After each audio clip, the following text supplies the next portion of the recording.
first, an apology. I'm feeling a bit under the weather, so my voice won't be as good as it should. I'm waiting for the cough medicine to kick in. So it's either going to be better or it's going to be a short talk. So since this is a small workshop with very smart and hopefully friendly people, I took a chance to show you data that we've never presented before, so we can get also feedback and getting a bit of the lynching on the way. And also, I'm talking about empathy after Jeff's talk. So you see, it's a little bit neutralized. Developmental changes in brain activity correlates with vicarious pain responses, or not. And first I want to give credit to the people who did all the work. Yoni Levy, who's looking for a job. So no longer. Okay. And Marianne Pratten, of course, Ruth here. I'm just taking credit, and all the mistakes you can blame on me or on the cough medicine. So, pain empathy. Perceiving and responding to the pain of others is a basic social behavior. It motivates parental and conspecific care and facilitates group cooperation. This is also thought to be the beginning of moral reasoning and prosocial behavior. Now, pain empathy appears in all mammals. Some rudimentary empathy is already observed in human newborns, mostly as sensory motor emotion and emotional resonance. But when we talk about mature human empathy, it extends to include higher order affective representations, greater differentiation between self and others, and integrates resonance with also cognitive understanding of others' needs and emotion. There's relatively limited research on the changes in brain activity underlying pain empathy during the life, the maturation of this brain activity. fMRI studies reported this early empathy, pain empathy I'm talking, relies on sensory and rudimentary networks, mostly in place by the end of infancy, whereas mature empathy recruits also frontal areas that reach maturity only by late adolescence or young adulthood. Studies by Zinger et al. Show that mature human empathy taps into frontal regions, including the anterior insula, anterior cingulate cortex, and orbitofrontal cortex, reflecting affect, understanding and higher order representations. And these areas we could, I'll stay there. Okay. Now, an alternative way to study functional brain maturation is not by looking at the fMRI data, but looking at studying oscillatory activity. As children develop, there is a shift from slow wave activity, mostly theta, delta, to higher frequencies, first to alpha and then beta and gamma. And there's more precise synchrony. The work of Peter Uhl has shows it nicely. This maturation of oscillations can be used to reflect, may reflect developmental stages associated with rearrangement of functional networks and increasing precision of neuronal interactions. Now, so we can use these developmental changes in oscillatory responses to vicarious pain for looking at the maturation of empathic pain. So if we know that there are changes in oscillations during development, we can try and use that as a marker for seeing how empathic pain works. There are a few works and papers on EEG and MEG responses to the vicarious pain. Mostly what is reported is a mu or alpha band suppression, and it is used or thought to be in an index of sensory motor resonance. Stimuli that depict pain in others induce greater suppression of mu oscillations relative to non-pain stimuli. There's a lot of papers by Desetti, Cheng et al. It's also been shown in MEG by Whitmarsh et al. There's an increased alpha suppression by pain stimuli, which is localized in the central sulcus in the sensory motor cortex. And they suggest that it's an automatic disinhibition of sensory motor cortex in response to the other pain, as some kind of resonance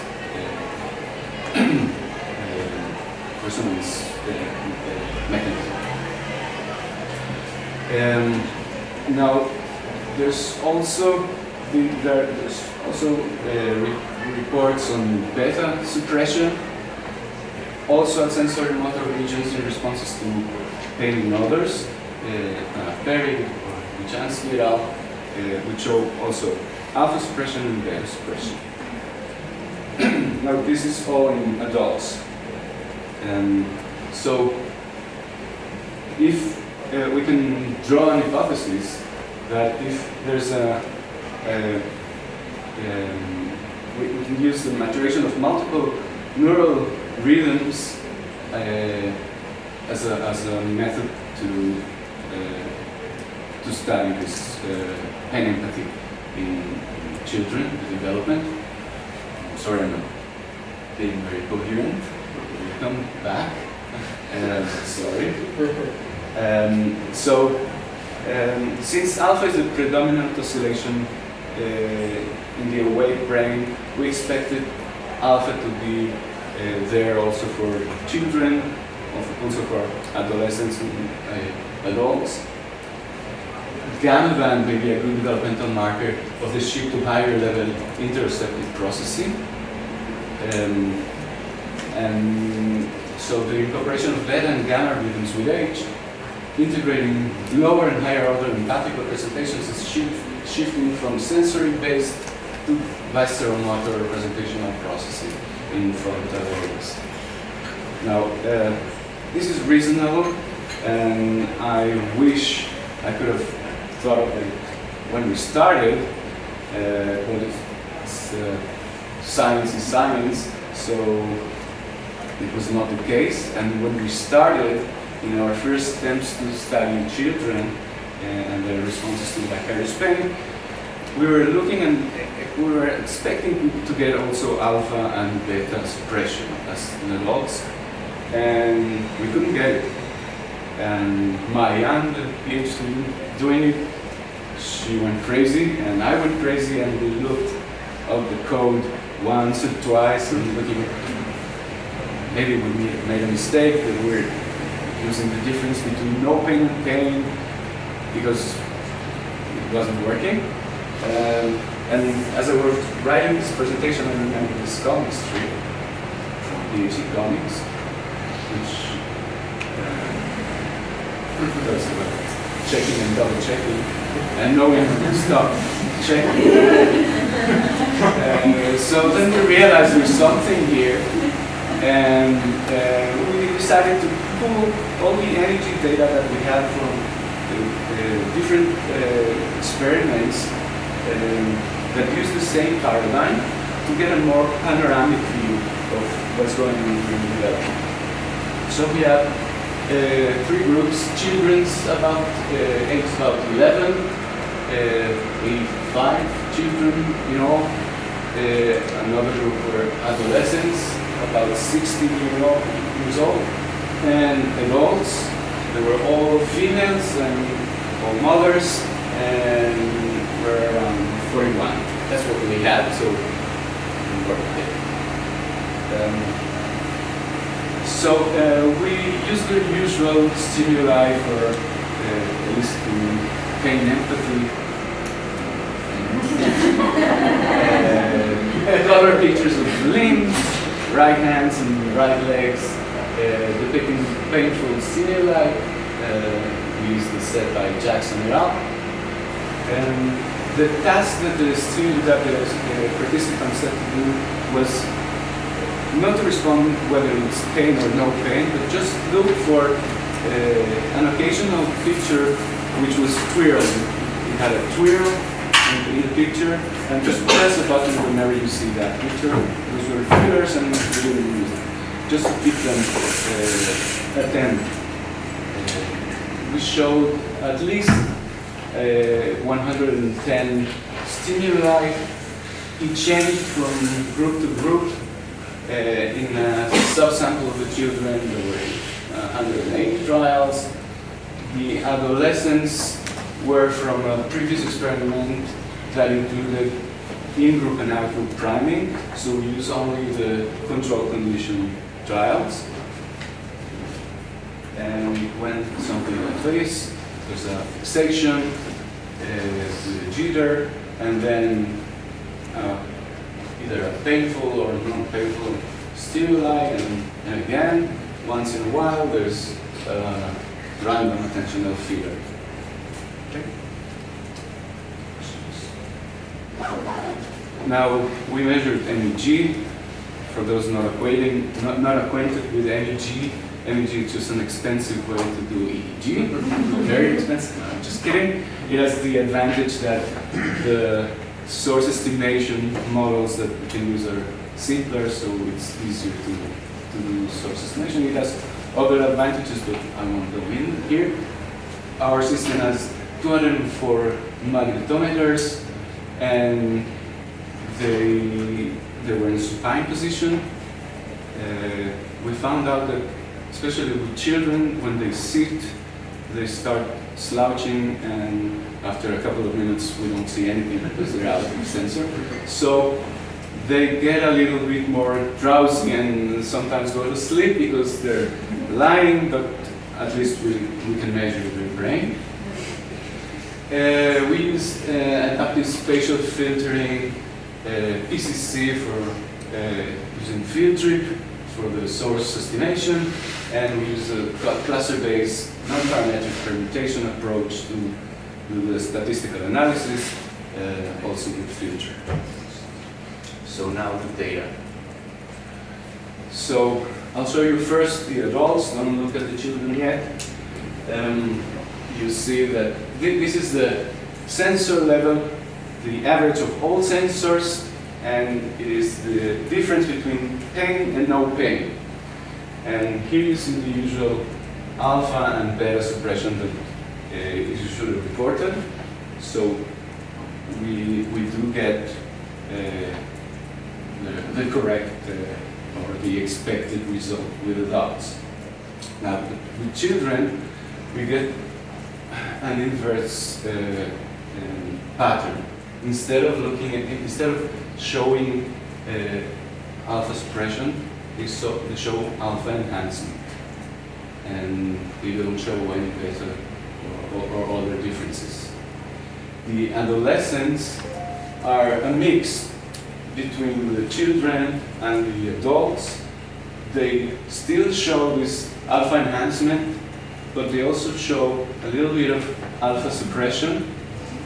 It's low alpha, and also a little bit of beta suppression, like the adults. So it's puzzling, but it is a nice picture, and it reassured us that we're doing things right, because it's like a radical change. Just to make sure that we're not seeing some kind of weird response by the children, this is the induced response to no pain and pain stimuli, and they show the regular response of alpha and beta suppression for both no pain and pain, so they're acting correctly. So it's not that we're measuring a different pattern of response. And the adults show the usual alpha and beta suppression.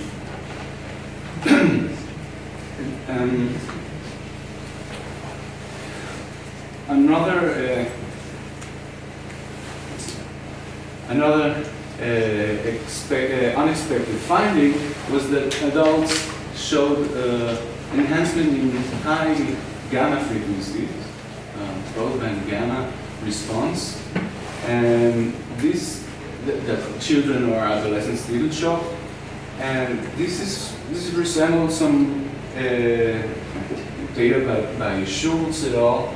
That showed that when giving painful stimulation, not other for others, actually pain stimulation, there's an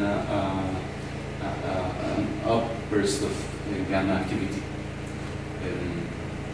Now, so summary, children show statistical differences. They show this enhanced high alpha band, and adolescents show enhancement in alpha, but also delta, beta, alpha, and beta suppression.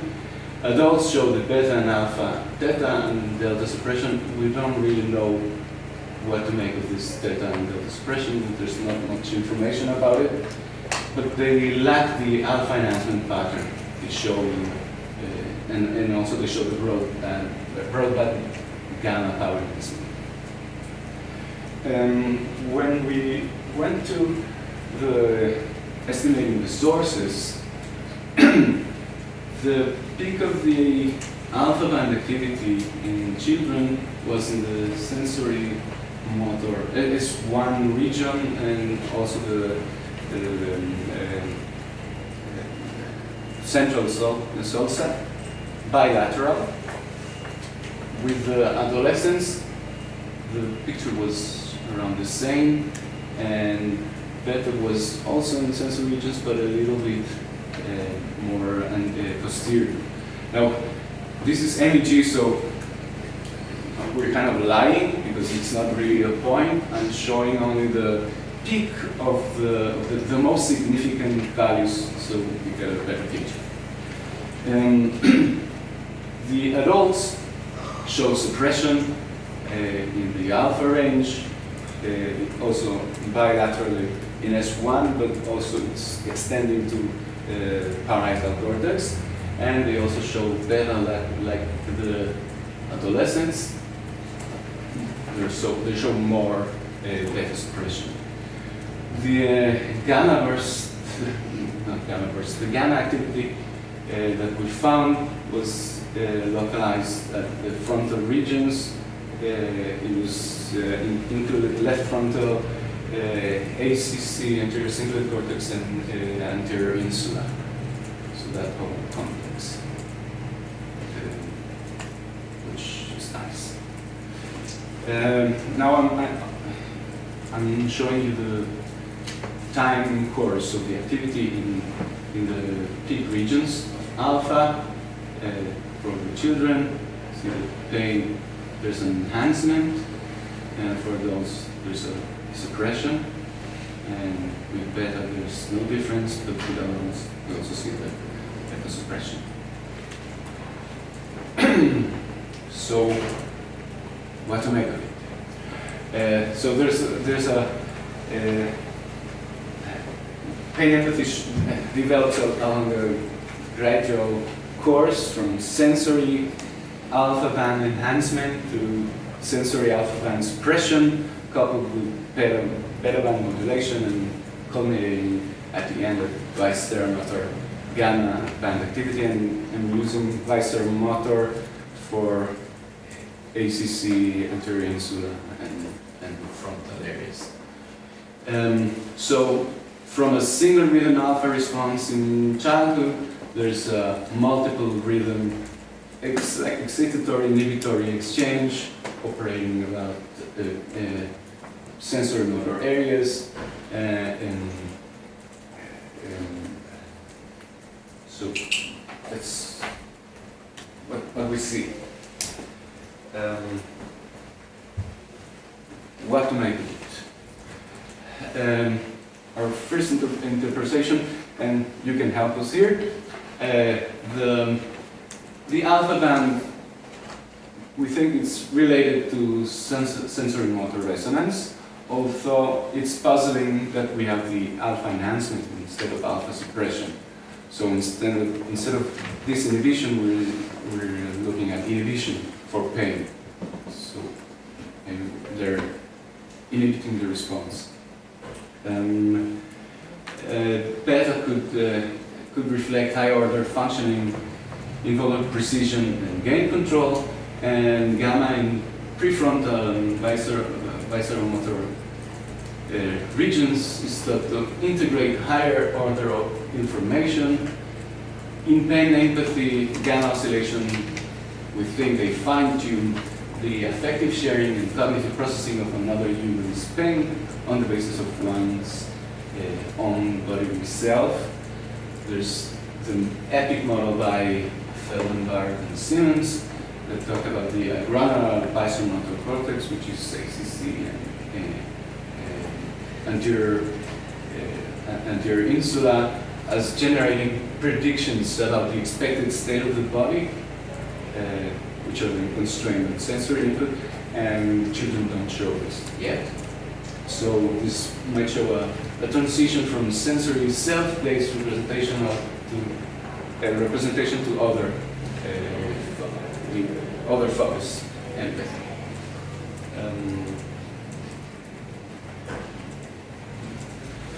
We can also try looking at it from the predictive coding position.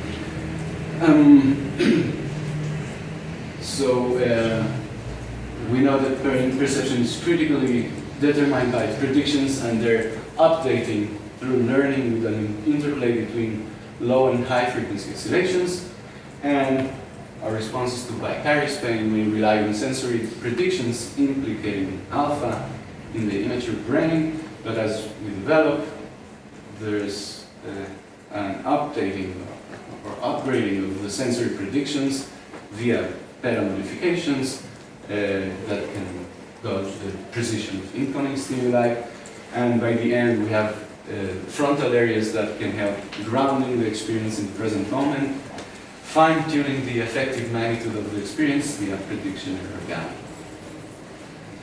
gamma. That's one interpretation. There's a nice paper by Grace Jackson et al. That was just published, which I thought could give us an answer. They studied adults, but they looked at the conscious versus unconscious responses to vicarious pain. So some people, when they see a picture of someone in pain, they say that they feel pain. Some others don't, they just know there's pain, but they don't. So they found three groups, one which showed no conscious experience of pain, another that showed an affective general response. They use affective pain descriptors, but it's not sensory, they don't feel the pain, they just feel the affect. And then there's the sensory localizers, which they use sensory descriptions and they localize, they say, yeah, it hurt me in my hand when I saw the picture. And when they tested those three groups with the EEG, they found that only the sensory localizers showed alpha and beta suppression. The others did. So we thought at the beginning that this is what we're seeing. On the other hand, we're seeing the adults that are supposed to that are supposed to go over the somatosensory resonance and use more complex responses. They are the ones that show the alpha and beta suppression. So the other way around. So that's pretty much what we have, and I'll tell you a little short. I can also show off my kids. They were in pilot studies at the beginning. She's 14 and he's 12 already, so it's been a long time since. So I'm happy to hear any useful feedback. Thank you.